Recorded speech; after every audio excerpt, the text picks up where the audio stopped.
Jardim exuberante, cheio de plantas exóticas e pássaros coloridos. Charles Darwin está sentado em um banco de madeira, observando atentamente uma pequena minhoca se mover no solo. Jesus se aproxima, caminhando suavemente sobre a relva, sem tirar os olhos da terra. Fascinante como até mesmo uma criatura tão simples tem um propósito na natureza. Cada ser vivo tem seu papel, assim como cada estrela no céu. Darwin, um homem de reflexões profundas. Mas me diga, acreditas que essa ordem vem de uma criação divina ou de processos naturais? Não poderiam ambos caminhar juntos? Essa é uma ideia que muitos rejeitam. Se o mundo foi moldado por leis naturais, onde ficaria o Criador? A pergunta que faço é: se há uma ordem no universo, por que não poderia haver uma mente por trás dela? Minha teoria da evolução demonstra que a complexidade surge por meio de mudanças graduais e seleção natural.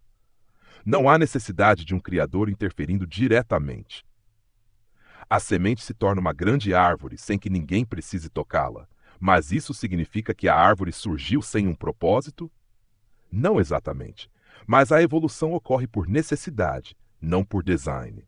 Os mais aptos sobrevivem, os menos adaptados desaparecem. É um processo sem intenção.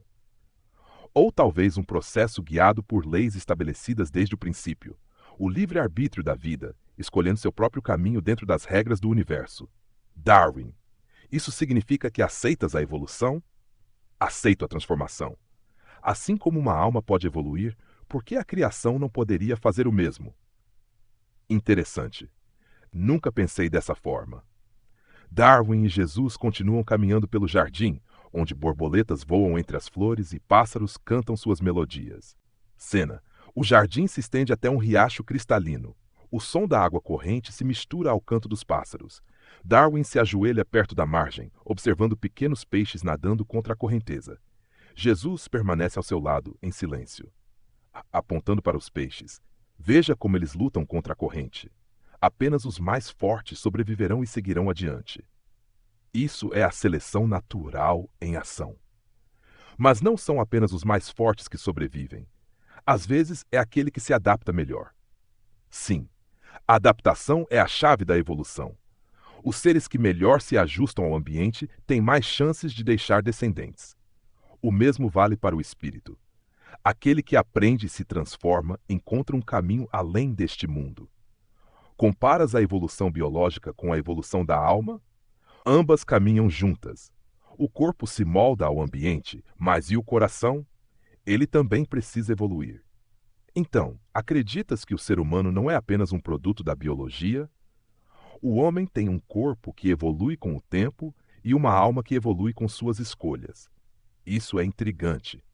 Mas como provar a existência dessa evolução espiritual? Da mesma forma que provaste a evolução da vida, pela observação. Olha para aqueles que escolhem amar, perdoar e compreender. Vê como se tornam diferentes, como suas almas crescem e influenciam outras. E aqueles que seguem apenas seus instintos mais primitivos, que vivem para competir e dominar. Ainda não despertaram para algo maior, mas todo ser vivo tem a chance de mudar, de evoluir para algo além do que é hoje. Então, não somos apenas corpos adaptáveis, mas consciências em transformação. Exatamente. A sobrevivência da alma não se mede pela força, mas pela capacidade de amar. Darwin fica em silêncio, refletindo. Pela primeira vez ele sente que sua teoria poderia se estender para além do físico. O cenário agora é um campo aberto, onde a vastidão do céu azul se encontra com a linha do horizonte. O vento sopra suavemente, movendo as folhas das árvores. Darwin e Jesus estão de pé, observando a imensidão à sua frente, como se o mundo estivesse se abrindo diante deles. Olhando para o horizonte. Tantas criaturas, tantas espécies, e todas evoluindo para o que é necessário para sua sobrevivência. Isso é o que me fez crer que tudo é um acaso, uma série de processos aleatórios sem propósito. Jesus. Mas acaso e propósito não são opostos, Charles. Talvez o acaso seja o caminho pelo qual o propósito se revela. Sempre pensei que o propósito das espécies fosse apenas sobreviver e se reproduzir. Um ciclo sem fim de adaptação e luta pela vida. E se o propósito fosse mais profundo? Talvez não seja a luta pela vida, mas pela transcendência dessa vida. para além da sobrevivência, para algo mais eterno. Darwin olha para ele com curiosidade. E o que seria esse algo mais? O crescimento do espírito, a capacidade de elevar-se acima das limitações do corpo e das circunstâncias. Então, a vida não se resume a um simples instinto de sobrevivência. Há um propósito para nossa existência além da reprodução. Mas como podemos definir esse propósito?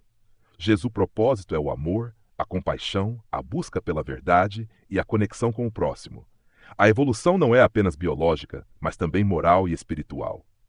Darwin. Talvez seja isso que sempre procuramos, mas não sabíamos como expressar. A vida, de fato, é mais do que uma simples luta pela adaptação. Sim, cada escolha que fazemos, cada ato de bondade ou de compreensão, nos leva mais perto do nosso propósito maior. O propósito da humanidade é evoluir para ser um reflexo da luz, da compaixão e do amor divinos. Nunca imaginei que um homem de fé pudesse ver a evolução de uma maneira tão harmônica. Eu via as espécies como seres em constante conflito, mas talvez o maior conflito esteja dentro de nós mesmos. O conflito interno é o maior de todos, pois é nele que reside a verdadeira transformação. Quando o ser humano vence seus próprios instintos mais baixos e escolhe o bem, ele verdadeiramente evolui. Darwin. O que acontece com a humanidade então? Para onde vamos? Jesus. A humanidade está sempre em evolução. O que parece ser o fim é, na verdade, um novo começo. O futuro da humanidade está nas escolhas que faz, na capacidade de transformar suas fraquezas em forças, no desejo de amar e servir uns aos outros. Então, a evolução da espécie humana não se limita ao biológico. Estamos em uma jornada de transformação contínua, mas também espiritual. Exato. O corpo é um templo, mas a alma é eterna. Eles permanecem em silêncio, observando a beleza do mundo ao redor. Darwin, com um novo entendimento, parece mais tranquilo, como se uma peça de um quebra-cabeça finalmente tivesse se encaixado. Cena. O sol começa a se pôr, tingindo o céu de tons dourados e rosados. Darwin e Jesus caminham lado a lado, agora com uma sensação de entendimento profundo entre eles. O campo aberto se estende até onde a vista alcança, e o som do vento parece sussurrar segredos antigos. Observando o pôr do sol, as coisas tornam-se mais claras à medida que o dia chega ao fim. Talvez seja assim com o conhecimento, um processo gradual de revelações. Jesus, o conhecimento não é um fim, mas um caminho. E mesmo no fim, ele nos leva a novas perguntas. Eu passei minha vida buscando entender o mundo natural. Mas vejo agora que o conhecimento não está apenas na observação da natureza, mas também no entendimento de nossa relação com ela e com os outros. A natureza é uma expressão do divino, e ao entendê-la, também entendemos mais sobre o Criador e a nós mesmos. Mas é no amor que essa compreensão se realiza plenamente. Eu comecei com a ideia de que o mundo era um grande campo de batalha, onde as criaturas lutavam pela sobrevivência. Agora vejo que talvez o maior campo de batalha seja dentro de nós, em nossas almas. O maior desafio da humanidade é superar a separação que sente de si mesma e do próximo. Quando você compreende que todos são um, o verdadeiro progresso começa. E como isso pode ser alcançado? Através da compaixão, do perdão e da vontade de evoluir, não apenas como indivíduos, mas como uma coletividade. O legado da humanidade não está na conquista, mas na transformação do coração. Então, você acredita que a evolução da humanidade está ligada à evolução espiritual e não apenas à adaptação biológica? Jesus, exatamente. O corpo pode mudar, mas a verdadeira evolução está na alma. As escolhas que fazemos, os amores que damos, as dores que superamos, tudo isso nos leva para mais perto do propósito para o qual fomos criados. Darwin, e o que acontece com aqueles que se recusam a mudar? Aqueles que continuam a viver pela competição, pela destruição? O que chamamos de fim é apenas uma transformação. O mal, como a escuridão, só existe enquanto não escolhemos acender a luz.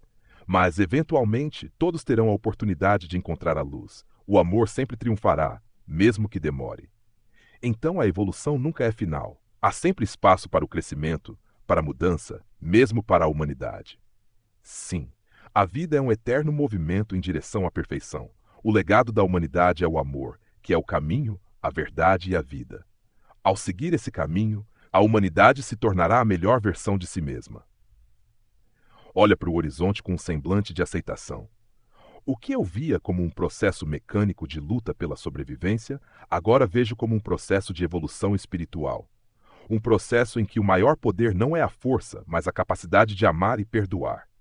E no final esse será o maior legado de todos. Não o poder ou a sabedoria, mas o amor que transforma e dá sentido a tudo. Eles param, olhando juntos para o horizonte, onde o último raio de sol se apaga lentamente. Um silêncio profundo paira no ar, como se o mundo inteiro estivesse respirando em uníssono. Lembre-se, Charles, a verdade nunca está em um único momento, mas em cada passo que damos em direção ao bem. O que importa é a jornada. Agora vejo. A jornada é o que realmente importa. Não importa o quão pequena seja a mudança, se ela vem do coração.